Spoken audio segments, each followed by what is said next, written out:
I am the last boy of the Indian Mills that went away in '61 to fight for the Union. Now they are all gone. And I am ready to go to lay here with my comrades.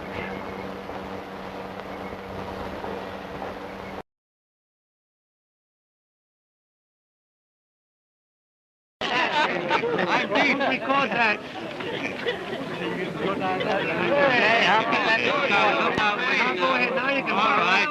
All right, pass it over. No borrowing money, though. No money. Yeah, give money around. Give us a smile. Shoot, just take a laugh. Don't blame me, I'll tell you another one. That's all right. How old did you say you was, Connie? 47. That's what I thought you thought. You don't believe that? Well, all right. Just so. Keep it up. Keep it up. Keep it up. Keep it up. All right. Keep moving. Get out of the way and let somebody talk. I'll smile. You smile. Smile. Adam, tell him one of your stories.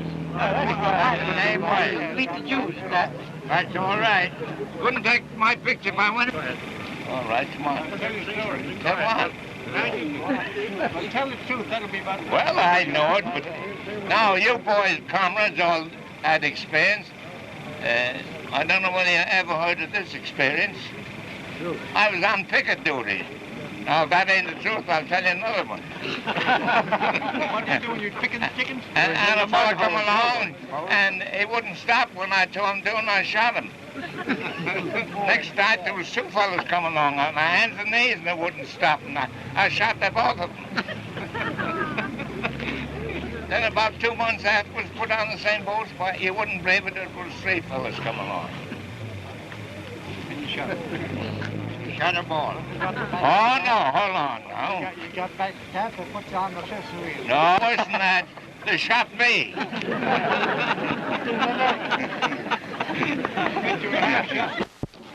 I told you to do that. Well, keep your feet down. Talk that way to me anymore. You understand? Well, what do you think I am? You're enough.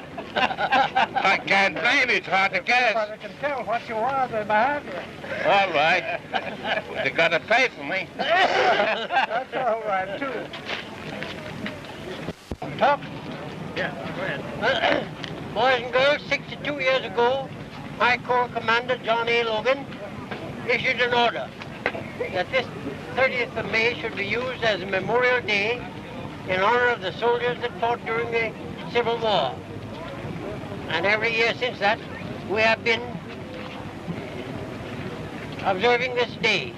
And it's spread all over the country. The boys and the girls, the men and the women everywhere are scattering flowers all over all the graves.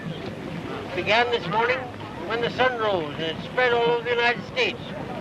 So there are millions of graves, the flags are flying, and the flowers are being distributed, and everybody is happy over the great war of the rebellion.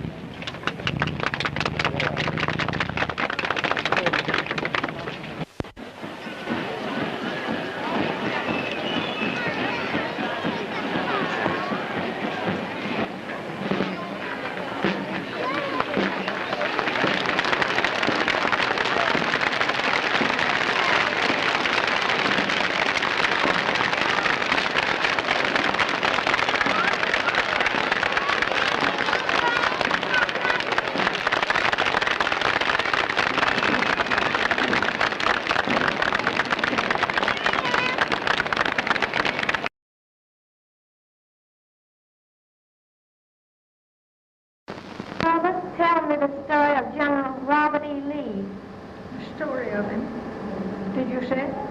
Tell me about General E. Lee. Yes.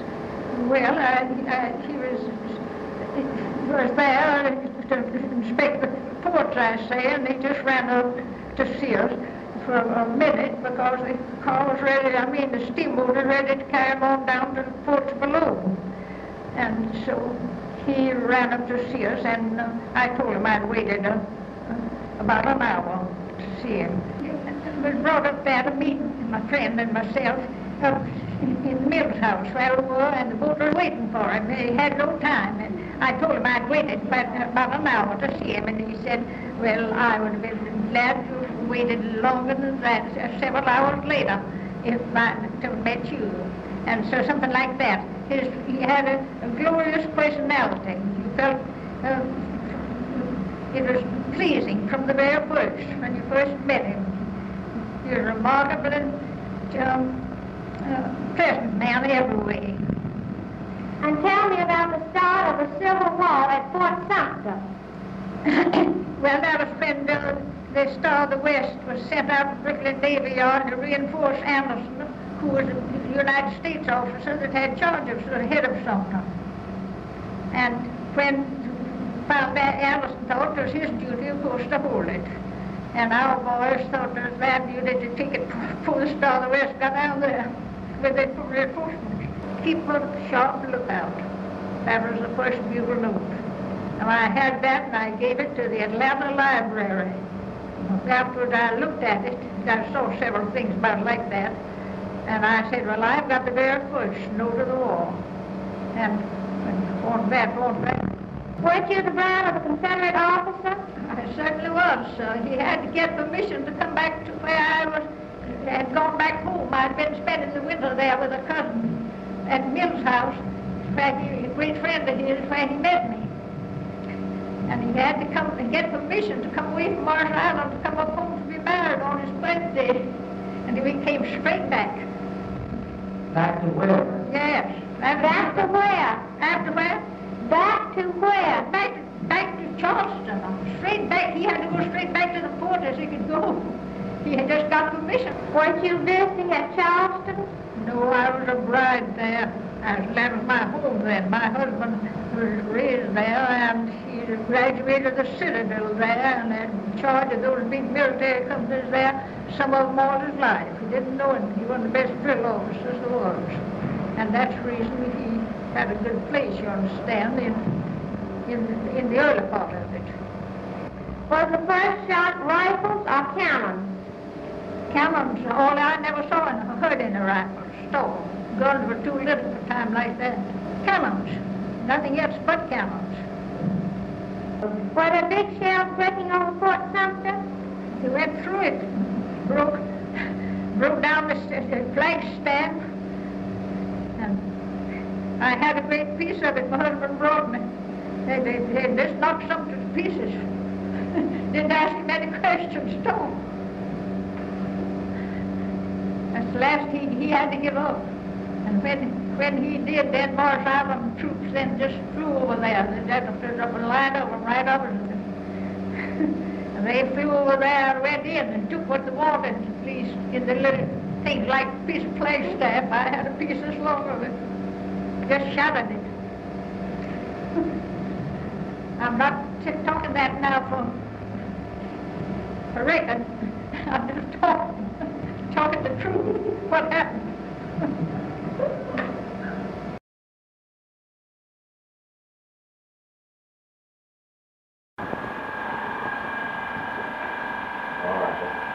Ready? Major Stedman, what is your opinion of General Robert E. Lee? I regarded him as without a rival in the age in which he lived. Without a military, I regarded him as without a... British military being saved. I regard him as the most able military genius of the age in which he lived. Is that all right? What was the hardest fought battle in the Civil War? The two hardest fought battles that I know of, the two hardest fought battles were the Battle of the Wilderness and Spotsylvania Courthouse.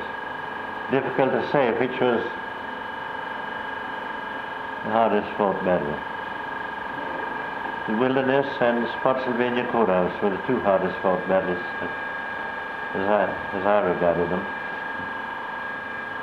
Is that all right?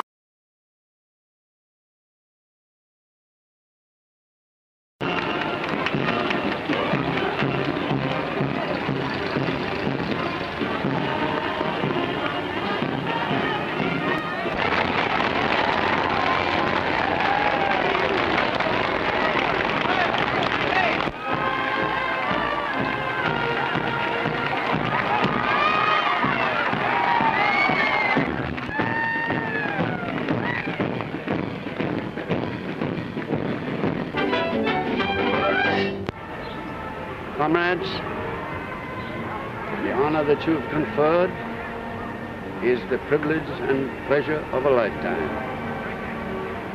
I would rather have the love and affection of this band of heroes than to wear the crown of the season.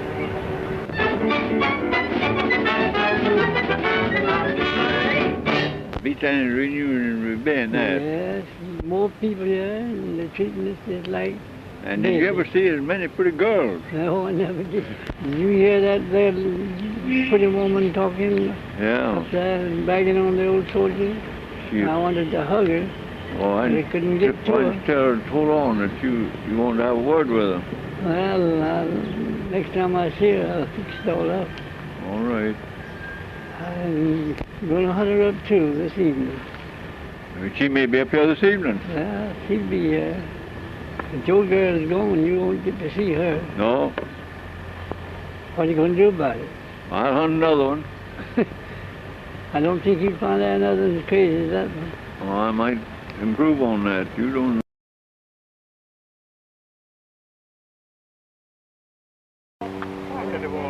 Bring the sound in. To the daughters of Union veterans of the Civil War, to our daddies, the comrades of the Civil War, we are glad to gather here today to assist and join with our Margaret Hayes in celebrating her 96th birthday. To help her to celebrate this wonderful day in this way, planting this live oak tree in her honor. Margaret Hayes, a Civil War Army nurse. Can you reach the shovel? I can't see the dirt. That's the worst. Right there. That's it. Heave it over, Grandma.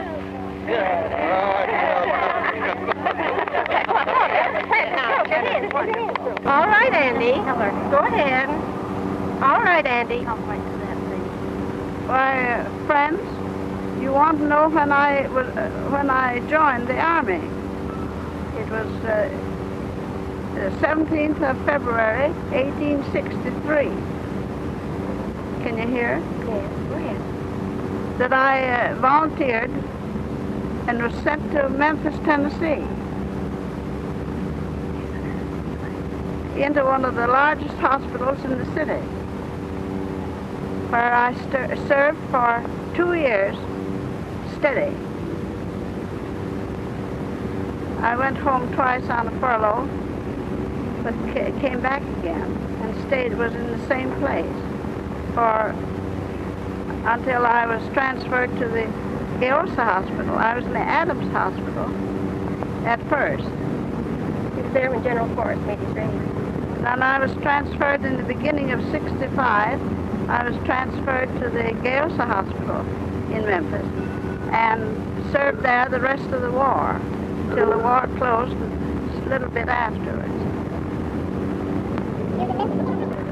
I congratulate you on this occasion of your 96th birthday. I thank you, comrade.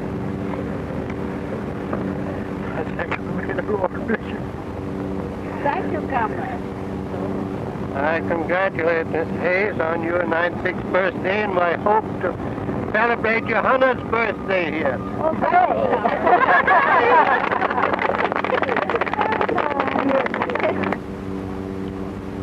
Well, girls, I'm glad very happy to be here today on my 96th birthday. And such a beautiful day that the Lord has given us to celebrate today. Now laugh real nice, Andy. Laugh real pretty, please. You hope to be here when you're 100, don't you, dear? No, I don't think I do. I suppose I'd like to be, but I'm afraid I'll be deaf, dumb, and blind by that time. Tell your dad.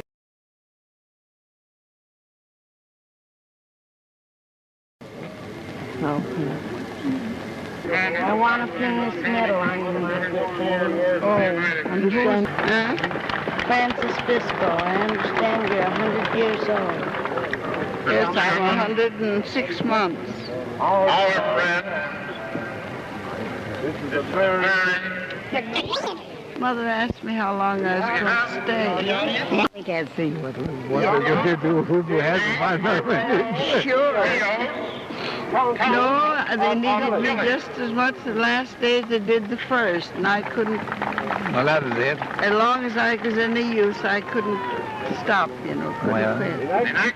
You're used yet. I say you're still used. Don't quit. Well, I'm no use on earth now anymore. Oh, no, I don't say that. I can't see anything or hear anything. Well, you hear me tell you.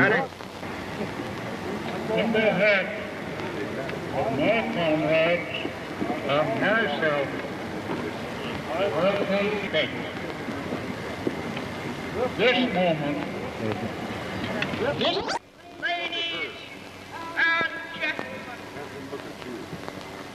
the children of the Los Angeles School wish to extend their congratulations and thanks to the Grand Army of the Republic in appreciation of the great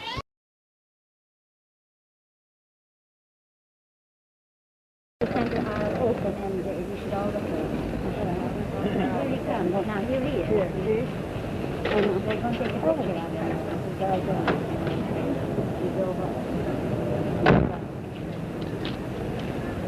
Present. Huh?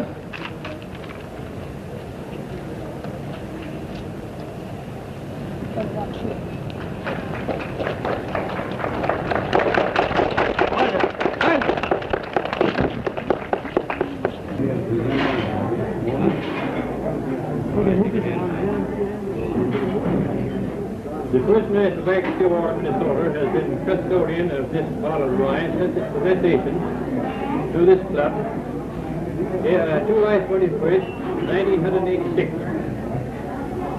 And as official of the bank, I now deliver this to Mr. Lockwood, the last survivor, Company B, Princeton, Minnesota. Oh, here's his slogan. Mr. Lockwood.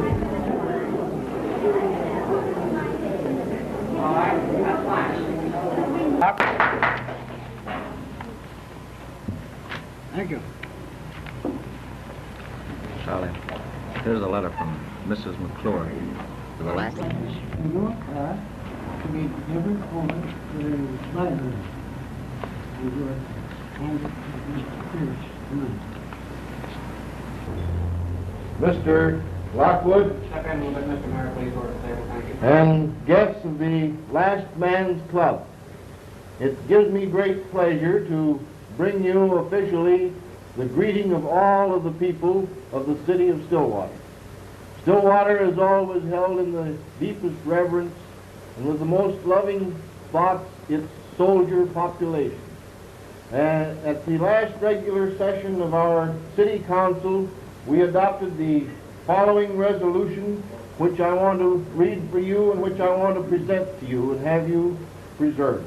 In that, resolved by the Council of the City of Stillwater, that in view of the fact that the final annual banquet of the Last Man's Club will be held on July 21st, 1930, the mayor and members of the council, as the official representatives of the citizens of our city, deem it an honor and a privilege to proclaim to the world their admiration and reverence for those 101 gallant young men and boys of Stillwater and Washington County who, 69 long years ago, promptly responded to the call of the immortal Lincoln for volunteers to fight in defense of the Union in the Civil War by enlisting in Company B of the 1st Minnesota Volunteer Infantry at Fort Snelling, composed of men whose fighting qualities, daring and bravery in battle, made them famous the world over.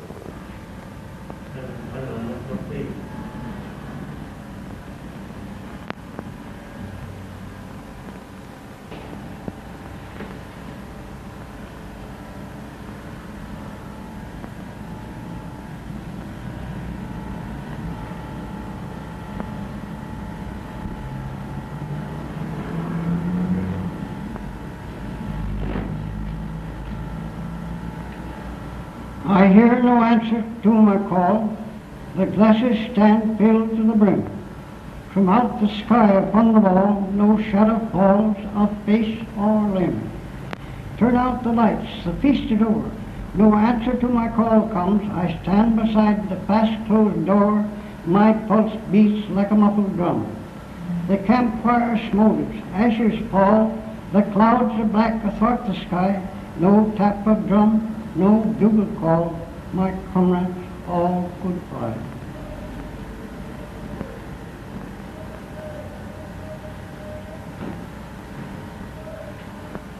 Samuel Bloomer, Adam Marty, H.C. Van Boros, T.A.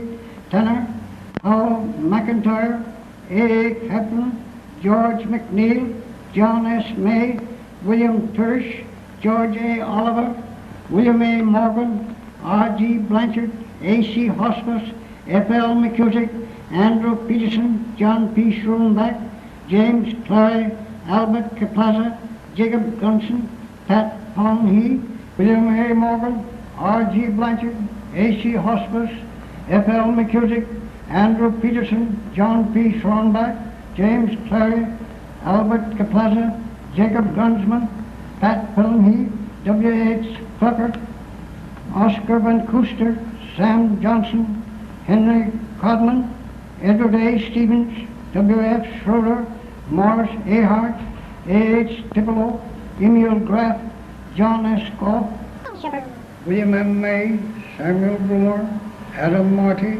H.C. Van Forest, J.A. Tanner, Howell McIntyre, A.A. Capron, George McNeil, John S. May, William Tersh, George A. Oliver, Sam Johnson, Henry Codman, Edward A. Stevens, W.F. Schroeder, Morris A. Hart, A.S. Tupelo, Emil Graff, John S. Goff, Peter Hall, Charles M. Lockwood, present.